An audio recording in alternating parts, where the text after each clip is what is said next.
The Bay Area's rock station, 107.7 The Bone.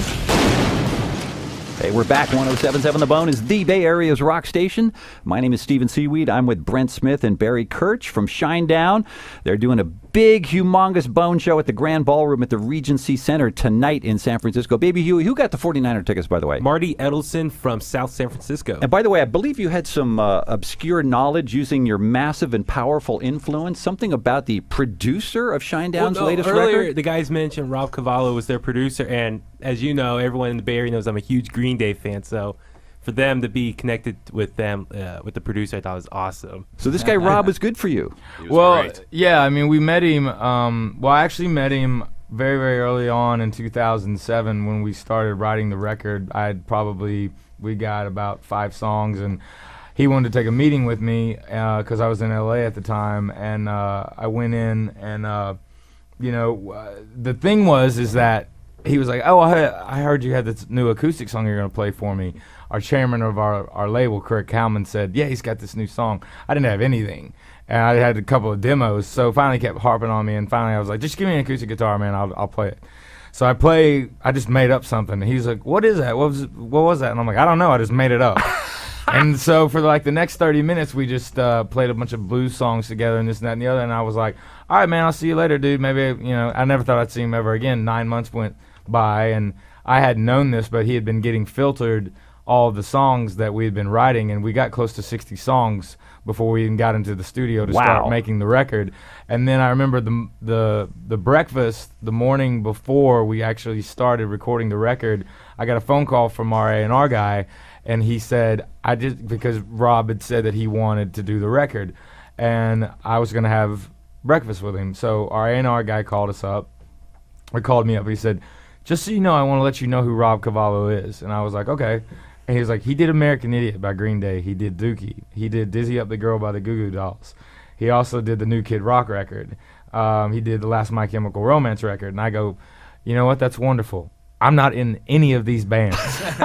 So I think that was a lot because he didn't know anything about me and I didn't know anything about him. He asked me that day, and he asked both me and Barry. He said, "What is the goal with this record? What do you want?" And I said, we both did. We said, when we're dead and gone, they put us in the ground, whatever, that this is a record that the world remembers that needed to be made, that the world needed it. Wow. And he thought it was a bold statement to say, and I mean, I can say it wholeheartedly. This is the best material we've ever done. We're the most proud of it. And he said, "You know what, man? Let's go do it." So it pretty much started from there. And then we just got in there and just started hashing it out. And the latest single off of that CD, The Sound of Madness, is Second Chance. What second chance are you talking about here? Second Chance was written where I grew up. There was always this, the people around me were comfortable. It was almost like they were complacent. They didn't think there was anything outside of this town. I grew up in Knoxville, Tennessee, and they just didn't think there was anything else out there. It's like, you live your life, you stay here, and there's nothing else to go after. I always wanted to be a singer, a performer, a songwriter. I just had aspirations, and I was looked at like that was never going to happen.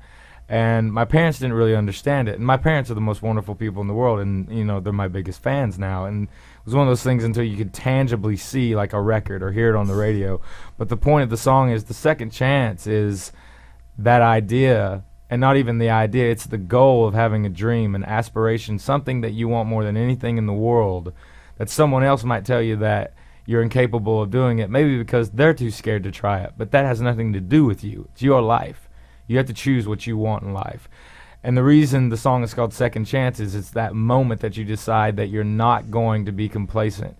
You're going to go after what you want no matter what anyone tells you. And sometimes in life you get a second chance, and that's your moment. You might only get one more chance, but go after it. Don't look back, because you have no one to blame but yourself if you don't do it. And that's what the song's about. It's about going after what you want. Here it is, Second Chance, Shinedown from 107.7 The Bone. 107.7 The Bone. Streaming online at 1077thebone.com.